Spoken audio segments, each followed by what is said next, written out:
Hola, ¿qué tal? Saludos cordiales aquí en TV Senado. Estamos en Profundidad de Campos. Yo diría que en una era distinta. Vamos a conversar en esta jornada con el senador del Partido Socialista, representante de la región de los Lagos en la Cámara Alta, Rabindranath Quintero. ¿Cómo está, senador? ¿Qué tal, Sergio? ¿Cómo está usted? Gusto saludarlo. Tanto Bueno, tiempo que no nos veíamos. nunca imaginamos que íbamos a tener una comunicación digital a través de Internet para este diálogo, porque, bueno, la pandemia nos llamó a eso y nos gustaría que usted nos contara un poco cómo ha sido su experiencia en la región de los lagos y la mirada que tiene también acerca de este fenómeno sanitario que afecta al país. Bueno, usted tiene toda la razón. La verdad que yo nunca me imaginé que íbamos a llegar a este estado de cosas con confinamiento, con cuarentena, con encierro ya tanto tiempo, tantos días, sobre todo los que tenemos cierta edad. Y la verdad que no ha sido fácil, no ha sido fácil en las comunicaciones, no ha sido fácil en estas nuevas tecnologías estar, digamos, en trabajo telemático, en sesiones telemáticas, ya sea de sesiones de sala en el Senado como de comisiones, pero la verdad que al final se ha ido aprendiendo bastante y ya uno se va acostumbrando a este aparatito, ¿eh? Se va acostumbrando a estas nuevas tecnologías y por ese lado ha sido positivo, pero lo otro, el encierro ha sido bastante fregado. La verdad es que yo estoy aquí en encierro, voy a decir en encierro, no decir cuarentena, desde el 15 de mayo, cuando por desgracia hubo un error y se me dijo que tenía COVID, que había dado positivo. Y a mí me llamó la atención profundamente eso porque nunca me había sentido mal, nunca había tenido ninguna sintomatología de nada. Felizmente a los 4 días, por 3 o 4 días, pedí que se me hiciera otro examen porque no sentía nada, ninguna sintomatología de nada. Y todos los exámenes que se me hicieron posteriormente fueron todos negativos. Hasta que me di una contramuestra a través del Instituto de Seguridad Pública y esa contramuestra de la que me habían hecho y habían dicho que había sido positivo también salió negativa. Así que, bueno, el ministro de Salud de esa época ya lo dijo públicamente, pero yo he guardado encierro o reposo desde esa oportunidad. Después ya me ha tocado cumplir con todas las exigencias sanitarias del propio ministerio. Pero la verdad de las cosas es que, tal como usted lo decía, esto yo creo que nadie se lo imaginó.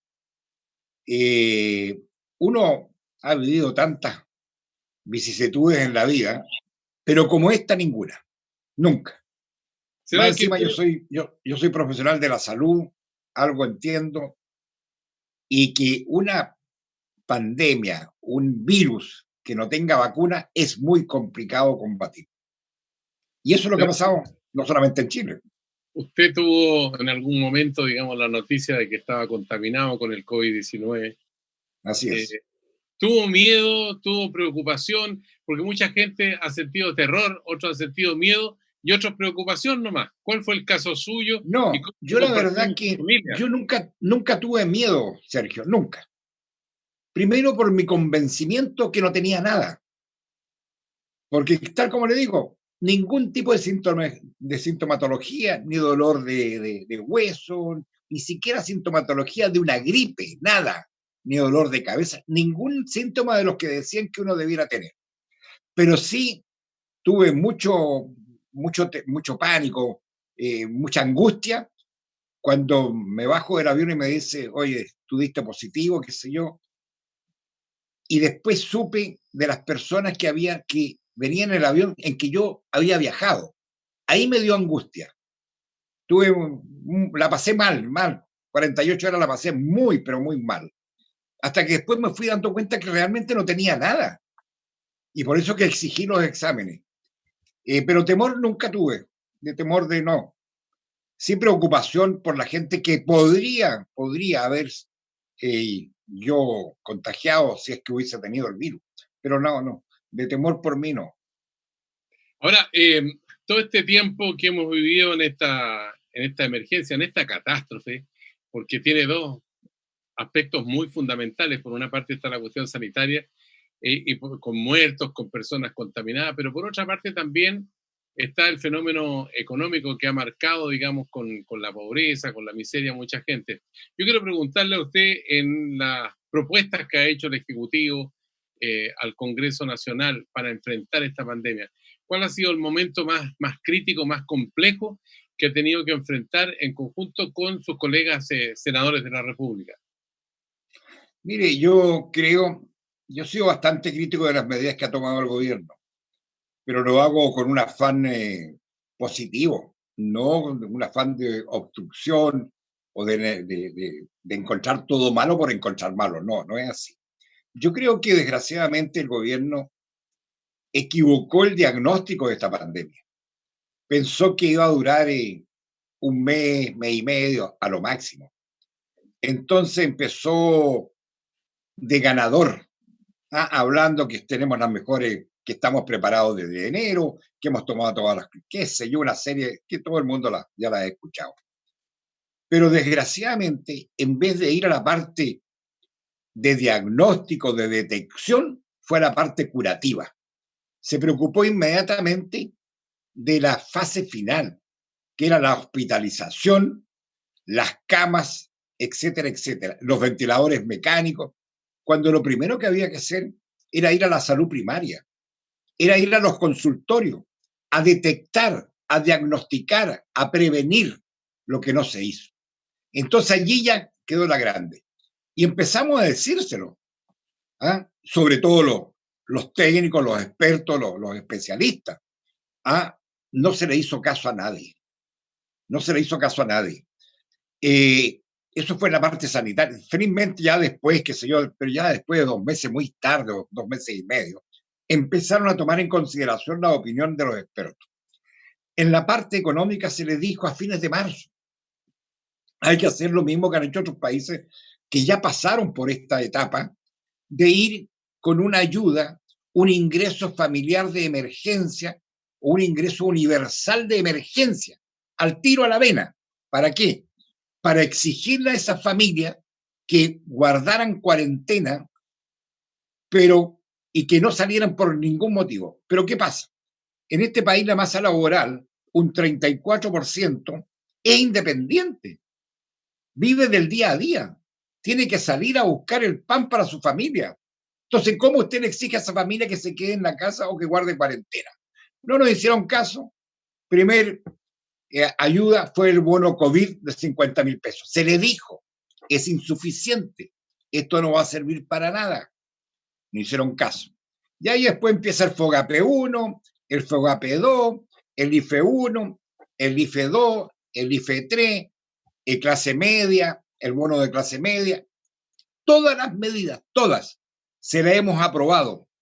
Todas las medidas la oposición se las ha aprobado al gobierno, porque consideramos que no podemos oponernos con la necesidad que tiene la gente, pero sí hemos dicho que son insuficientes, que son tardías, y bueno, y pasó lo mismo que ayer, antes de ayer, con el proyecto de medidas tributarias. Hoy día el ministro dice que nunca hablaron de ProPyme. Ellos mismos dijeron, esto es un proyecto ProPyme, ellos mismos, y no habían escuchado a las pymes. Los invitamos a los dirigentes, 12 o 13, de diferentes ramas de las pequeñas y medianas y pymes empresas, y dijeron, bueno, esto no nos sirve a nosotros. Y evidentemente no les puede servir cuando hablan que hay que bajar, que les bajan el PPM mensual, qué sé yo, pero ¿de qué les sirve si no venden, si están cerradas? ¿De qué le va a servir la depreciación instantánea a las pequeñas y medianas empresas que ya lo tienen? ¿De qué le sirve rebajar la mitad del impuesto de primera categoría cuando la gran mayoría de las pymes no están vendiendo? O sea, estas son medidas para un año más, 2 años más, etcétera. Lo que necesitan hoy día las empresas. ¿Ah? Y no solamente yo no estoy en contra de las grandes empresas, y las grandes empresas a lo mejor también necesitan ayuda, pero primero las chicas que no tienen espalda. Hoy día tenemos que ir con ayuda a la vena a las pequeñas y medianas empresas. Y por eso que felizmente va a haber una comisión mixta para ver este tema y ojalá que ahí se puedan introducir medidas que vayan a la vena a las pequeñas y medianas empresas. Ahora, Por cuando uno ejemplo, ve la situación del comercio, por ejemplo, que es lo más visible, lo tiene en las avenidas, en las calles de las ciudades, pero hay otras situaciones que son un poco menos visibles, pero que igual hacen, digamos, parte de esta realidad que estamos viviendo, senador Quintero. Pero Por mire, ejemplo, en el caso de la industria del turismo, ahí tenemos un punto de inflexión muy importante porque tiene que ver el transporte, la hotelería, el abastecimiento de alimentos, en fin, hay una multiplicidad de empresas que convergen, las líneas aéreas, las líneas de microbuses, en fin, son parte de una realidad que es muy, muy compleja, una cadena de producción enorme. Entonces usted tiene eso como también como una parte visible, pero hay otros, por ejemplo, como las faenas mineras, que no son visibles para el resto de la opinión pública, pero donde también ha habido un impacto. Entonces se va construyendo una realidad que es tremendamente dramática, ¿no? usted tiene toda la razón y me iba a referir precisamente al caso de mi región. Esta región, por supuesto, dentro de las exportaciones y de la parte productiva, tenemos la salmonicultura, que es una realidad, la dejamos aparte. Pero después tenemos, que a lo mejor es más importante, es el turismo en esta región, junto a la región de los ríos, a la 11ª y a la 12ª región. El turismo es sine qua non, la importancia es tremenda. Entonces, ¿qué pasa con la gastronomía en esta región? ¿Qué pasa con el turismo en general?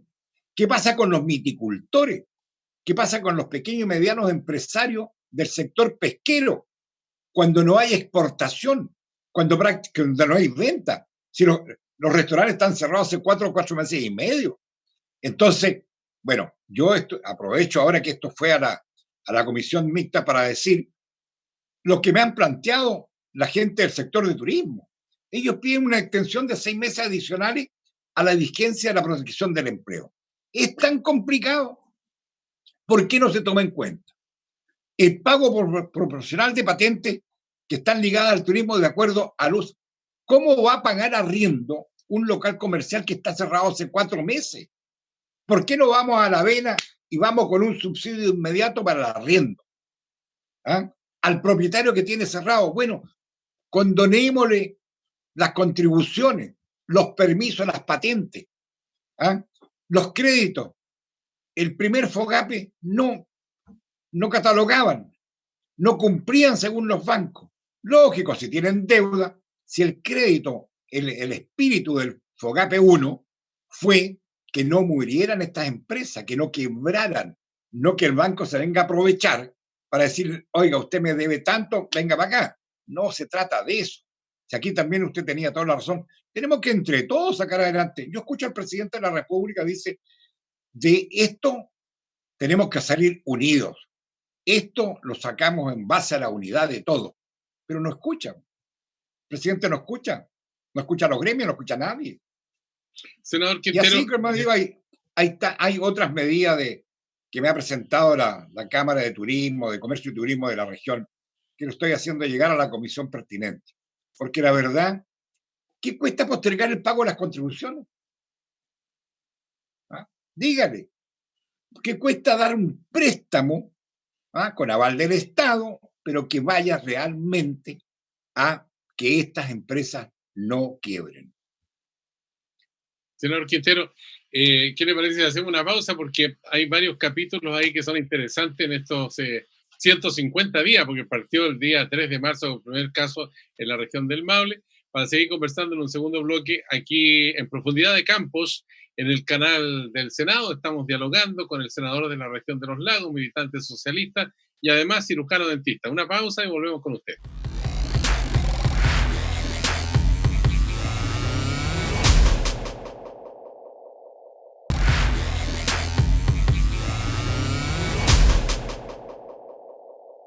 Ya estamos de vuelta aquí en TV Senado, en Profundidad de Campos, para seguir conversando con el senador Rabindranath Quinteros, cirujano dentista, representante de los lagos, una región muy extensa, partiendo por Osorno, llegando hasta Chiloé y también abarcando la cordillera y llegando al mar. Increíble la extensión que tiene el territorio. Ha sido muy difícil la comunicación con las personas que quieren hablar con su senador, quieren contarle sus vivencias, sus sufrimientos, sus experiencias en estos días. ¿Cómo lo ha hecho? ¿A través del celular? ¿A Yo través creo de que, bueno, videoconferencia?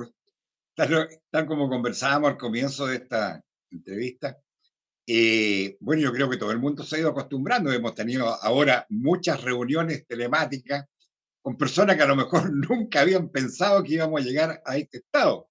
Pero la verdad es que he tenido reuniones con viticultores, con pescadores, con la gente del turismo, como les decía. No, bastantes reuniones, sobre todo los fines de semana. Senador, Así que eh, estamos en contacto. en todas las situaciones que hemos experimentado, entre otras está el cambio de gabinete. Es un cambio de gabinete que apunta a una solución integral del problema. Usted ve que hay una estrategia nueva del gobierno, ya han pasado varios días desde esta implementación, donde un colega suyo, Víctor Pérez de la UDI, asumió como ministro del Interior y hubo otros cambios también. ¿Qué le parece todo ese cambio? Bueno, la verdad de las cosas que creo que este es un gabinete con más experiencia, por supuesto. No hay que desconocer la experiencia de los dos senadores que se han sumado a este gabinete, tanto Víctor Pérez como Andrés Alaman. Bueno, también está con la experiencia el ministro Monque, que fue parlamentario. Pero creo que este es un gabinete que quiere cambiar el rumbo de no el rumbo desgraciadamente económico o sanitario. Yo creo que un gabinete más duro va a ser más inflexible, pensando en términos del gobierno, pensando cómo unificar sus huestes, que están bastante eh, rebeldes. Entonces creo que vamos a encontrarnos, Víctor Pérez, con el respeto que me merece como persona, es una persona de posiciones bastante duras. Yo no creo que se haya llevado para buscar el diálogo, porque Blumer, a pesar de lo joven, qué sé yo, era un tipo dialogante, lo mismo que Claudio Alvarado, que tiene la experiencia de haber sido parlamentario, bueno, ahora volvió al Senado, pero también se podía dialogar. Yo creo que acá se ha buscado un gabinete, primero, donde estos personajes que estoy hablando son, están por el rechazo al plebiscito.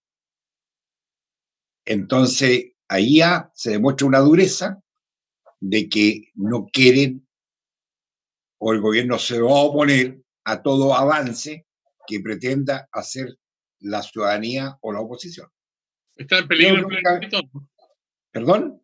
¿Está en peligro el plebiscito? No, yo creo que no. Yo creo que no está espero que no esté en peligro, espero realmente. Espero que salga el plebiscito por el bien del país. Yo creo que sería un error tremendo si alguien pretende postergarlo, como ya se han escuchado algunas voces, pretende postergarlo porque va a ser muy, muy, muy perjudicial para la opinión pública en general y para la seriedad de las instituciones de este país, que están, Quintero, al final están todas desprestigiadas. yo quiero plantearle un problema que está abierta la discusión todavía en relación con lo que se llamó en su momento por el oficialismo y que hizo el Parlamento de abusar de un resquicio en la Constitución para permitir que los chilenos y los ahorrantes en la AFP pudieran retirar el 10% de los fondos, porque esa situación estaba marcada por un decreto ley que decía estrictamente que esas platas eran para la jubilación y no para otros fines. Sí, estoy totalmente de acuerdo con lo que se dice. Pero, ¿por qué se llegó a esa situación? Si el gobierno hubiese hecho caso y hubiese tomado las medidas que se le decía y que correspondían, no hubiésemos llegado al retiro del 10%. Porque yo no sé en qué país del mundo, en esta pandemia, los trabajadores y la gente en general tienen que ocupar sus recursos que están destinados para la pensión, como también usted lo decía, para poder sobrevivir esta pandemia. Si en todas partes el Estado el que ha acudido a socorrer a la gente que está con problemas. Acá se llegó a esto por la tosudez del gobierno. Además, se empleó, algunos le dicen resquicio, una fórmula donde es legal. Esta es una reforma constitucional. la que se aprobó para que pueda usarse el 10%. Pero yo insisto, aquí el gran responsable que hayamos llegado al retiro del 10% fue el gobierno, que no tomó las medidas adecuadas para ir en auxilio de estas personas. Se habló, yo hacía tiempo que no veía una campaña del terror tan grande como la que vi, que iba a venir la debacle. Oiga, al contrario, el propio ministro de Economía ha dicho que ha servido para mover a la situación económica del país. Se le va a inyectar, calculamos, 14.000 millones de dólares. Eso no va a la vena, porque la gente va a ser un salvavidas. Si 7 millones y tanto de personas que hayan acudido para retirar recursos, es por algo. Ya No es estamos para en 8 salir de millones. vacaciones. No es para salir de vacaciones, para ir a comprar plasma, ¿ah? Como dice la ministra. No, es para sobrevivir, subsistir esta época, pagar deuda. ¿Cuánta gente está desocupada? Si ya superamos los 2 millones de personas, ¿cuánta gente ha perdido parte de sus remuneraciones o todas sus remuneraciones? Entonces, creo que ahí fue un error manifiesto del gobierno. Ahora, el gobierno del presidente Piñera también ha anunciado que va a buscar la forma de establecer legalmente de que no hayan proyectos que sean inadmisibles que se discutan en el Congreso. ¿Cómo lo Pero ve eso? si no tiene para qué buscar la fórmula, si es cosa de cumplir con su misión y punto. Si los proyectos que pueden ser declarados inadmisibles se presentan por la inacción del gobierno, porque no toma en consideración la opinión de la ciudadanía. Si este proyecto del corte de los servicios básicos, qué sé yo, el proyecto se presenta porque el gobierno no tomaba ninguna acción y la gente sin trabajo, sin remuneraciones, ¿cómo va a pagar los servicios básicos? Yo presenté una moción para congelar los planes de la ISAPRE. Se declaró inconstitucional. Yo lo sabía, pero si el gobierno no toma ¿cómo se llama? La acción, el presidente va a decir, no, yo me voy a reunir con los representantes de la ISAPRE y voy a llegar a un acuerdo. Mira el acuerdo que llegó el mismo día de su cuenta, anuncian el alza de los planes de ISAPRE. O sea, duró el acuerdo 3 meses. Si cuando uno está gobernando, no puede estar llegando a acuerdos de amigos o de caballeros. Las cosas se hacen por ley, por legislación. Este no es un país bananero, este es un país serio. Entonces la ciudadanía se merece cierto respeto, no cierto respeto, se merece el mayor de los respetos. Y no se puede decir, voy a hablar con mis amigotes para llegar a acuerdos y no tengan las alzas de esto o de este otro. No, señor, es en base a legislación. Usted ha tenido una alta responsabilidad en este periodo de crisis, senador Quinteros, como vicepresidente del Senado, con una conducción de la Cámara Alta sin duda que tiene una tarea muy trascendente para enfrentar la crisis que estamos viviendo. ¿A usted le parece que en algún momento tendría que abordarse este tema en una relación directa, incluso de diálogo con el presidente de la República, con la Cámara Alta o con la Cámara de Diputados, buscar alguna instancia en que se pueda sincerar, digamos, cuáles son las intenciones para poder plasmar, digamos, todas las ideas que permitan a la ciudadanía tener una mejor calidad de vida dentro de la precariedad que estamos viviendo hoy día? Siempre hemos estado disponibles. Desde el primer momento que asumimos la mesa del Senado con la senadora Adriana Muñoz como presidenta, desde el primer día cuando fuimos a saludar al presidente de la República, en el saludo tradicional, protocolar que se hace, le dijimos, presidente, nosotros estamos disponibles para colaborar por el bienestar del país. Nosotros no somos una oposición obstruccionista, por el contrario, ese mote lo han tratado de instalar ellos, pero no es así.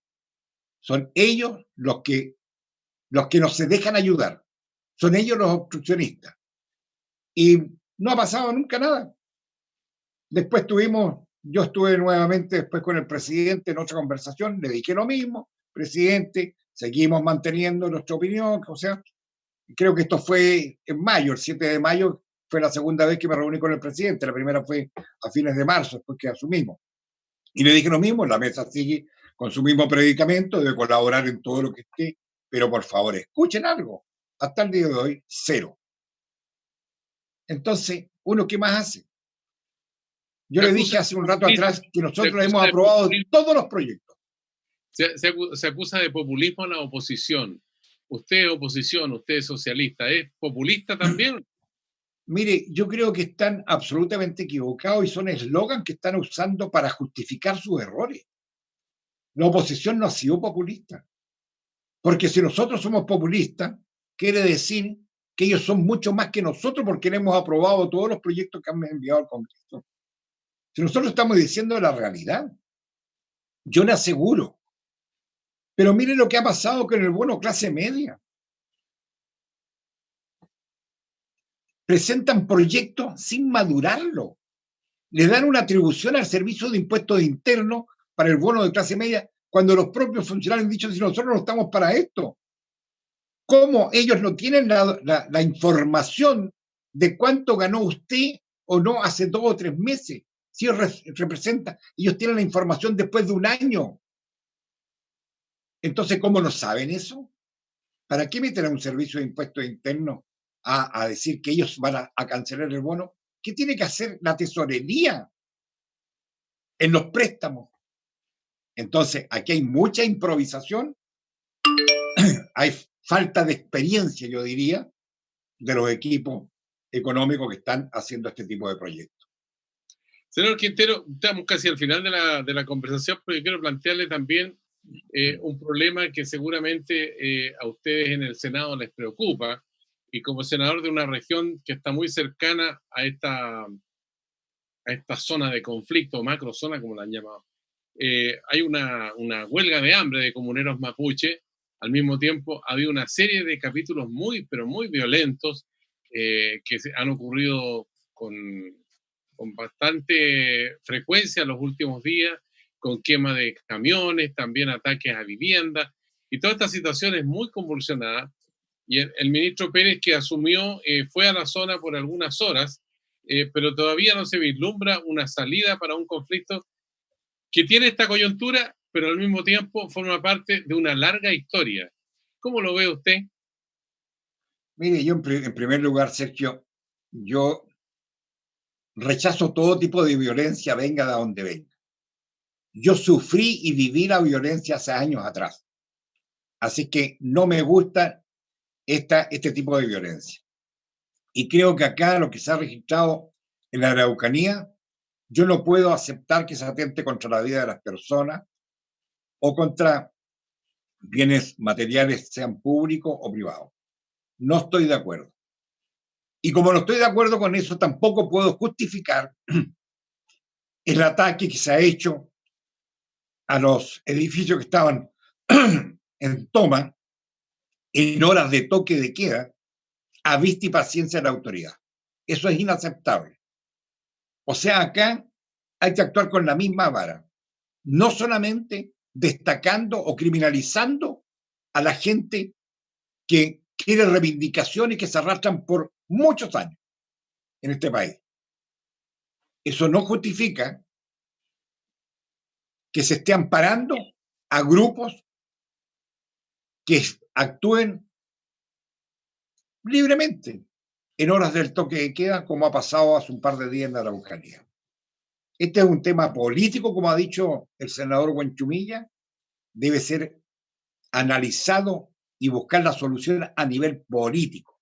Yo creo que acá el primer error del ministro del Interior al ir a la Araucanía fue no haber recibido a los alcaldes que le pidieron una audiencia para darle a conocer su posición. Si el ministro del Interior va a la Araucanía a reunirse solamente con la gente del gobierno interior de la región, no sirve de nada el viaje. ¿No? ¿Hay racismo en la región, en este país? Bueno, eso es lo que dejaron de manifiesto los grupos que atacaron a los municipios que estaban tomados, con las consignas, porque aquí también hay que tener cuidado con criminalizar a un sector de la población. Yo le dije al comienzo de esta respuesta que yo estaba en contra de la violencia porque yo la viví y la sufrí. y fui víctima de esa violencia. Y en esa época se le cargaba a los grupos de izquierda los actos violentistas. Y después, con el par de años, ellos mismos confesaron, gente de ultraderecha confesaba que ellos habían cometido esos actos, digamos, que conmocionaron a la opinión pública de esa época. Entonces hay que tener mucho cuidado. Senador Quintero, en un segundo, si usted quiere, y si puede, ¿esperanza con respecto a la pandemia y la vacuna? Bueno, yo creo que todos tenemos la esperanza que esto, ojalá que pase lo más luego posible, cumplir con las medidas sanitarias que nos impone el Ministerio de Salud, hacerle caso, por algo lo están haciendo, y ojalá que por el bien del país el presidente de la República recapacite, escuche y tome en consideración lo que se le ha planteado. Todos lo hacemos por el bien del país. Nadie quiere que le vaya mal al gobierno. Eso es absurdo. Todos sabemos que si a un gobierno le va mal al país. Pero por favor que la autoridad máxima del país también escuche y no se lleve solamente por su idea.